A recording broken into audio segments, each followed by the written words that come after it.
Bonjour à tous, rendez-vous ce dimanche à Deauville avec une nouvelle émission Quintet Flash et on va se diriger pour un Quintet Plus dans le prix Resort Barrière Deauville Trouville.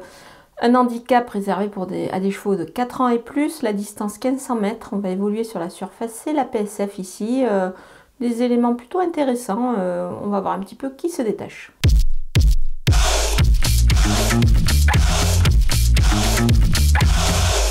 On attaque avec les bases et le numéro 9, Miami Voice. Il a l'avantage de bien connaître ce parcours justement de Deauville. C'est un cheval qui est régulier, il est en forme en ce moment.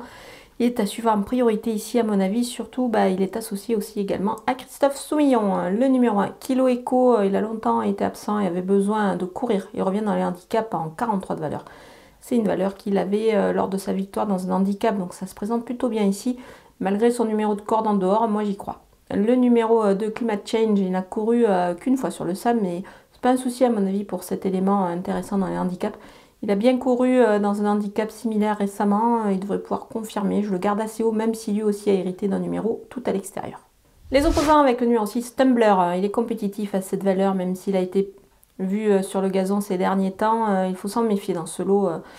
Pour son retour sur le sable, le numéro 11, Rugando, il fait preuve d'une belle constance, surtout sur ce genre de distance-là. Il devrait à mon avis bien courir sur cette surface également qu'il va retrouver. Le numéro 12, Cosmobo, il ne court pas si mal le dernier coup dans un handicap sur le gazon, donc je vais m'en méfier dans cette épreuve. Le numéro 14, Wonderboy, performant sur cette distance, il va courir en progrès sur ses sorties après une longue absence. Moi j'aime bien son profil, il peut se distinguer. Mon coup de poker, c'est le numéro 5, Petit Pedro. Il a démontré qu'il était compétitif à cette valeur, à ce niveau de la compétition, surtout avec un poids qui s'améliore. Donc voilà, moi je pense qu'il est capable de tirer son épingle du jeu dans cette épreuve. Les outsiders avec le numéro 15, Saga Tingad, il vient de bien courir sur ce parcours.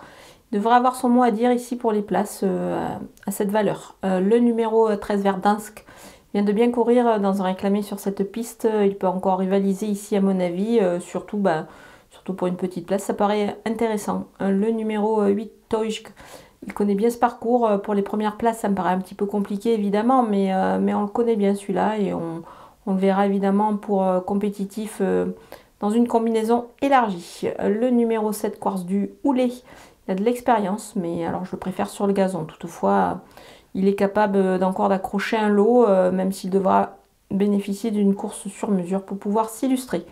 Le numéro 16, Big Drift, en 34,5 de valeur, il a une marge plus réduite évidemment dans les handicaps, mais la distance est dans ses cordes, donc voilà, attention. Le numéro 4, Omicron, en 39,5 de valeur, sa marge aussi est également un petit peu réduite au niveau du poids, il sera à voir plutôt en fin de jeu. On termine avec les délaissés, le numéro 10, Light Wake Up, à cette valeur ça s'annonce quand même difficile, ici il faut le revoir avec un poids un peu plus bas dans les jours à venir ou les semaines à venir. Le numéro 3, Josefino, il effectue une rentrée, il peut manquer à mon avis d'un parcours, même s'il a une valeur plus intéressante désormais. Moi je pense qu'il risque de demander peut-être à souffler face à des sujets déjà très affûtés. Voilà, on a passé en revue tous les partants de ce Quintet Plus Deauville. Je vous laisse avec ma sélection et mes conseils de jeu.